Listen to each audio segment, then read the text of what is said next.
नमस्कार दोस्तों, नमस्कार साथियों, भावी अध्यापकों। आपके अपने YouTube चैनल पर एक बार फिर से आपका बहुत लंबे अंतराल के बाद हार्दिक स्वागत। आज काफ़ी समय के बाद, बहुत सोचने के बाद मैंने सोचा कि सबसे पहले सिलेबस की वीडियो डालती हूँ और उसके बाद कोशिश करते हैं कि आपको कुछ नई नई चीज़ें दें। तो देख लीजिए, आज हम बात करते हैं बहुत सारे कैंडिडेट की, बहुत सारे जो हमारे भावी अध्यापक हैं उनकी एक मांग आई थी कि सिलेबस क्या रहेगा, पहले वाला ही रहेगा, कुछ बदल गया या कुछ हो गया, इस प्रकार करके कुछ था।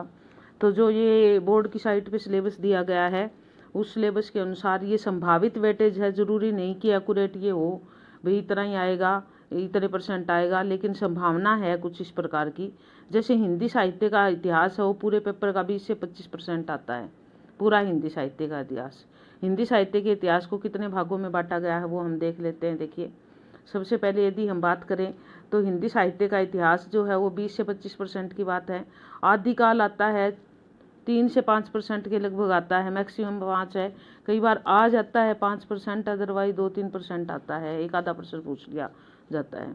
इसी प्रकार भक्ति काल है, वो थोड़ा सा उससे ज़्यादा स्पर्श किया जाता है, क्योंकि भक्तिकालीन विचारधाराएं या कुछ वाद वगैरह या कुछ इस प्रकार पूछ लिए जाते हैं, लेकिन कई बार इसको भी कम ही टच किया जाता है, 5% रहता है। रीतिकाल हमेशा जो है ना 5 से 6% जरूर पूछा जाता है। रीतिकाल के बारे में भी पूछा जाएगा, रीतिकाल के प्रमुख कवि क्या थे, उनकी कृतियाँ क्या थी, और या कवि और कृतियों के बारे में जैसे पूछा जाता है ज़्यादातर उसका। उसके बाद है जैसे भक्ति काल में विशेषताएं थी, प्रमुख कवि और उनकी रचनाएं भी थी। आधुनिक काल जो है वो ज़्यादा आता है, 7 से 10% के करीब आ जाता है, कई बार 7-8% भी आ जाता है आधुनिक काल। अब आधुनिक काल में हम अगर लें तो उसकी प्रवृत्तियाँ आगे, महत्वपूर्ण लेखक आगे और उनका क्या योगदान रहा था, कुछ इस प्रकार के प्रश्न रहेंगे उसके आधुनिक काल के। प्रवृत्तियों में सारा कुछ आ जाता है कि उस समय क्या था, कैसे था, किस प्रकार का साहित्य था। उसके बाद फिर यदि हम अगला बात करें तो प्रमुख साहित्यिक आंदोलन जो चले थे उससे संबंधित जो हमारा पेपर है वो भी 15 से स्टार्ट होकर 20% तक जा सकता है, कई बार 10-12 के आसपास भी रह जाता है, ज़रूरी नहीं, ऊपर नीचे हो सकते हैं। ये संभावना है कि भाई शायद इतना आएगा, क्योंकि पिछले पेपरों के हिसाब से अगर हम देखें तो उसको हम इस प्रकार ले सकते हैं कि भाई ये इतना आएगा। उसके बाद यदि हम आगे बात करें उसमें क्या है, छायावाद आता ही आता है, 5% जरूर आएगा छायावाद का, तो कुछ ना कुछ जरूर पूछा जाता है। इसी प्रकार प्रगतिवाद पूछा जाता है, प्रयोगवाद पूछा जाता है और नई कविता। अब यहाँ पर प्रयोगवाद को कई बार ज़्यादा ले लिया जाता है, प्रगतिवाद को कम ले लिया जाता है, या नई कविता को कम ले लिया जाता है। प्रगतिवाद ये 1-आधे% इधर उधर हो सकते हैं, लेकिन ज़्यादातर ये पूछे जाते हैं, ज़रूर पूछे जाते हैं। जैसे मान लो प्रयोगवाद में ले लिया या प्रगतिवाद में ले लिया, कई बार इनके वो पूछ लिए जाते हैं कब शुरू हुआ था, किसने नामकरण दिया था, या कई बार सप्तक के कवि पूछ लिए जाते हैं इनमें से, या छायावाद नाम किसने दिया था, इस प्रकार के कुछ प्रश्न होते हैं इसमें।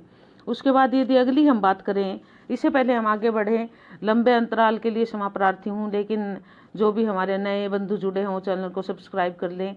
भले ही मैं इतने लंबे समय से नहीं थी चैनल पे, लेकिन फिर भी आपने जो प्यार स्नेह दिया और आपके कमेंट है उसी के कारण जो है वीडियो बनाने की इच्छा हुई कि आज आपके लिए बनाया जाए। मैं क्षमा प्रार्थी हूँ कि मेरी सेहत ठीक ना होने के कारण पिछले दिनों वीडियो नहीं बना पाई, और अब भी वीडियो बनाने के लिए अपने आप को बड़ा प्रिपेयर करना पड़ा। हालांकि मैं बिल्कुल ठीक हूँ, लेकिन जो चीज़ एक बार छूट जाती है दोबारा वहाँ उस धारा में आने के लिए बहुत कोशिश करनी पड़ती है।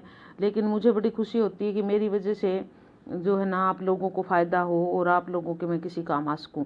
और अब तो एक और अच्छी खुशखबरी है कि एक बार स्टार्ट करने के बाद जो है ना हमें दोबारा करना ही नहीं पड़ेगा, आजीवन रहेगा वो, तो ये सबसे अच्छी बात है। चलिए आगे देखते हैं हम। तीसरा जो हमारा पॉइंट आता है वो प्रमुख लेखक और कवि का आता है। ये प्रमुख लेखक और कवि जो है वो भक्तिकालीन भी, जैसे पहले टच हुआ हमारा, वो तो काल से संबंधित ज़्यादातर बात आती है उसमें, लेकिन इनमें यदि हम बात करें कवि और लेखकों की तो यहाँ पर कबीर के बारे में पूछा जाता है।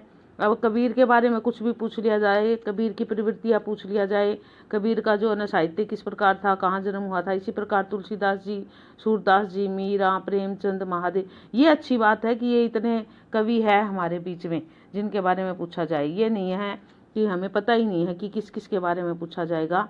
तो ये कुछ एक कवियों के नाम हैं यहाँ पर जिनके बारे में, कवि या लेखक जिनके बारे में पूछा जा सकता है।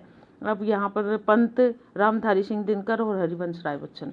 बच्चन के बारे में कई बार पूछा भी जाता है, कई बार नहीं भी पूछा जाता है, लेकिन बाकी जो है आप देख ही रहे होंगे भक्तिकालीन कवि है जो उनका योगदान ज़्यादा है इसमें। और फिर हमारे जो है वो छायावादी कवि है इसमें, स्वतंत्र विचारधारावादी कवि भी है, राष्ट्रवादी कवि भी है।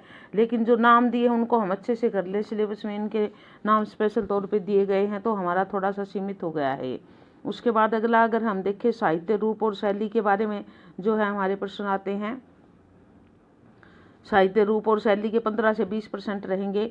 अब साहित्य रूप और शैली के पिछले दिनों तो 15 से 20 से पिछले पेपरों में अगर देखें तो हम 25% पेपर का अगर निकालें एवरेज तो वहाँ तक भी कवर हो गया था, लेकिन 20-1% तक हो जाता है आमतौर पे, जिसमें कई बार काव्य शास्त्र का जो है वो टच ज़्यादा कर दिया जाता है। पिछली बार जैसे पूछे गए थे काव्य शास्त्र से रिलेटेड प्रश्नोत्तरी।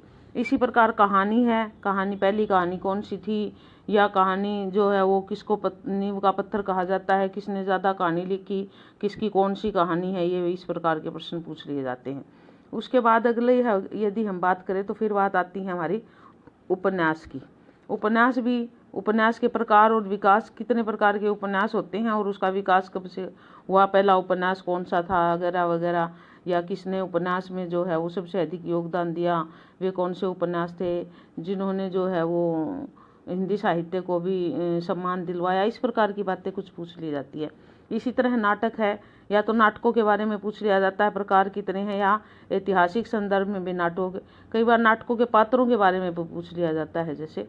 उसके बाद निबंध है, निबंध के भी प्रकार और तकनीक निबंध से, यानी कि कितने प्रकार के होते हैं निबंध, ये बहुत बार आता है। या कोई निबंध दे के पूछ लिया जाता है ये किस तरह का निबंध है।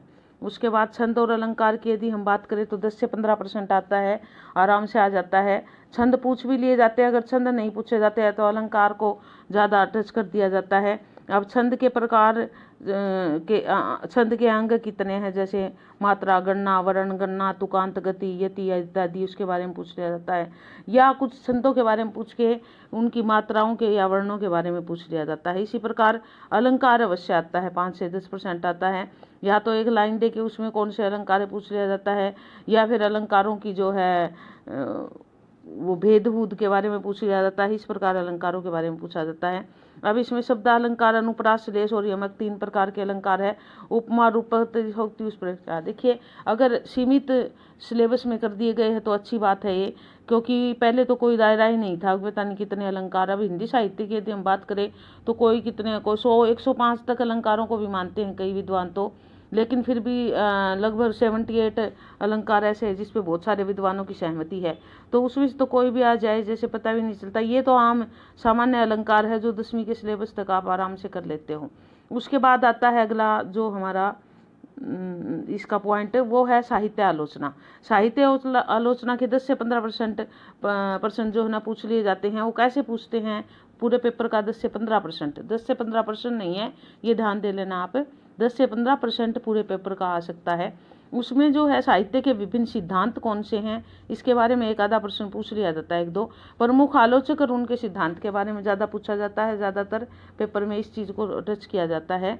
तो इस प्रकार जो है ये हमारा हिंदी पीजीटी का सिलेबस था जो हिंदी साहित्य का था, जो आमतौर पर आप लोग कह रहे थे कि सिलेबस क्या है और कितना सीमित हो गया, थोड़ा दायरे में बंध गया, तो इसलिए हम इस सिलेबस को आराम से कर सकते हैं। और रही बात नई वीडियो डालने की, आपको कुछ करवाने की, नीचे जो लाइन दी गई है वो आपके लिए काफ़ी महत्वपूर्ण है।